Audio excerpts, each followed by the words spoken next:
Hello, मैं जसप्रीत हूँ। अभी मैं बुक रीड कर रहा हूँ, इसका नाम है बाउंड्रीज। इसमें बेसिक आइडिया सिखाया जा रहा है कि हमें कैसे अपनी लाइफ का कंट्रोल ले सकते हैं। हम कब जान सकते हैं कब हाँ बोलना है और कब ना बोलना है, कितनी लाइफ में रिस्पॉन्सिबिलिटी लेनी है। मेरा नाम जसप्रीत है।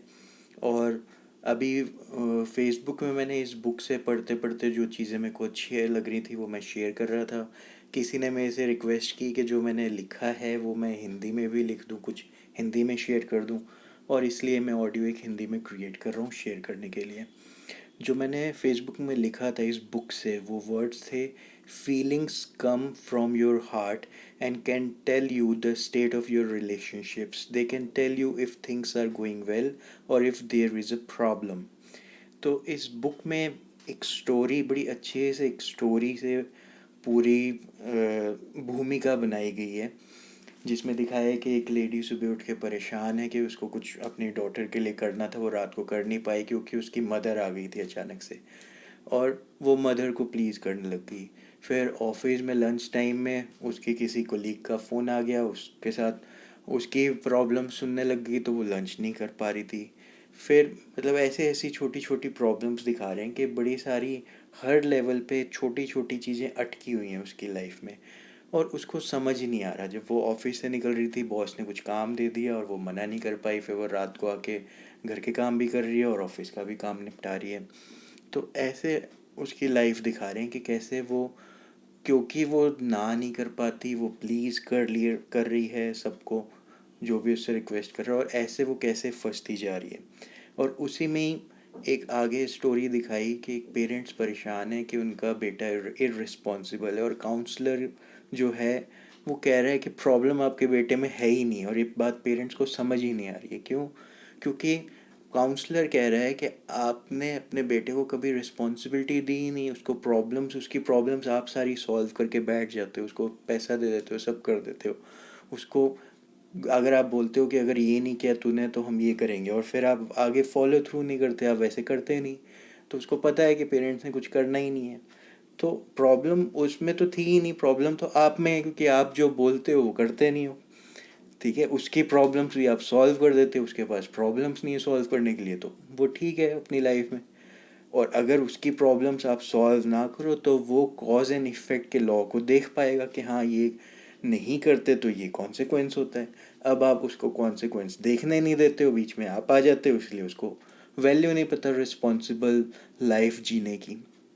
तो बड़े अच्छे से इस बुक में ऐसे ऐसे एग्जांपल्स देके पॉइंट क्लियर क्या किया जा रहा है कि हम अपनी फीलिंग्स को वैल्यू नहीं कर रहे। और नहीं करने की वजह से क्या हो रहा है कि बाहर से तो हम खुश दिख रहे हैं, लेकिन अंदर से हम हर वक्त परेशान हैं, सड़े हुए हैं। हमें लग रहा है यार मैं इतना काम कर रहा हूँ, इतना वर्क बर्डन है, इतना प्रेशर है, और लोगों को बिल्कुल नज़र ही नहीं आ रहा वो आके कैसे काम दे जाते हैं कुछ भी। पर इन रियलिटी हो क्या रहा है कि मेरे को ही ना या हाँ बोलना नहीं आ रहा है।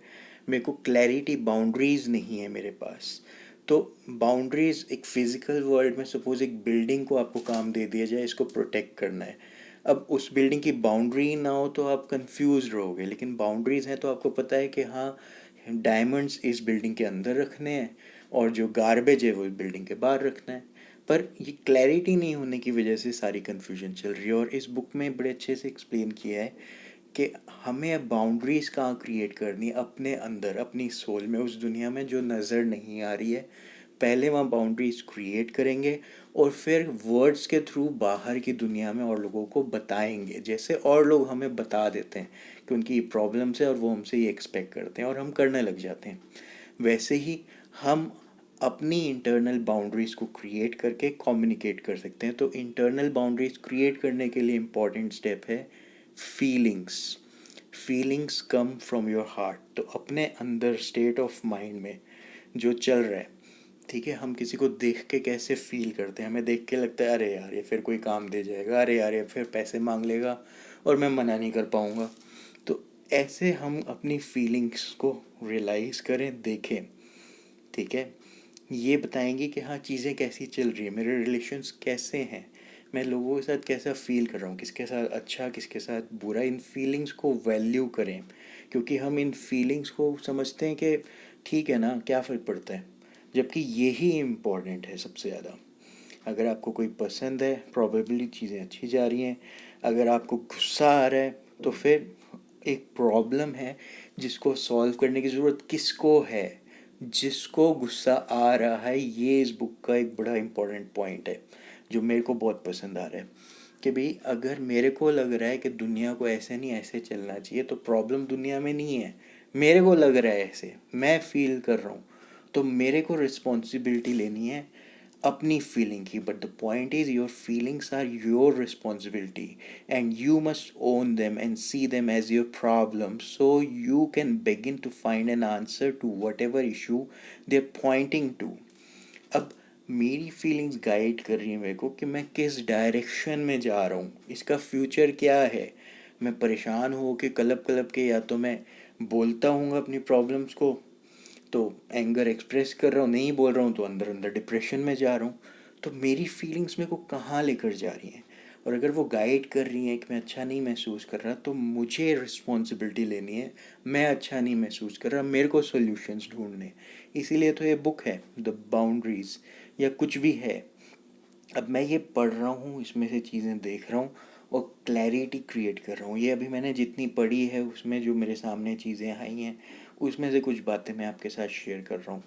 अब आगे मैं पढ़ूँगा और चीज़ें मेरे सामने आएंगी और मैं कंक्लूजन में कुछ रिमार्क्स ऐड कर दूँगा। पर अभी के लिए क्लियर है कि पहले अगर मैं फ़ील अच्छा नहीं कर रहा हूँ तो मेरे को रिस्पॉन्सिबिलिटी लेनी है। प्रॉब्लम बाहर कहीं नहीं है, मुझे ठीक नहीं लग रहा है। कहीं ना कहीं मुझे कम्युनिकेशन के थ्रू चीज़ों को ठीक करना है। बुक में कहता है अगर कोई लेडी अपने हस्बैंड को बोलती है कि अगर आज रात तुम शराब पी के आए तो फिर तुम्हें खाना नहीं मिलेगा। अब उसने ऐसा बोला लेकिन उसका पति शराब पी के आया, उसको खाना दे दिया, तो हमने डिसऑनर किया अपनी फीलिंग को। और उसके कॉन्सिक्वेंस में क्या है कि अगले को इररिस्पॉन्सिबल रहने के फ़ायदे मिल रहे हैं।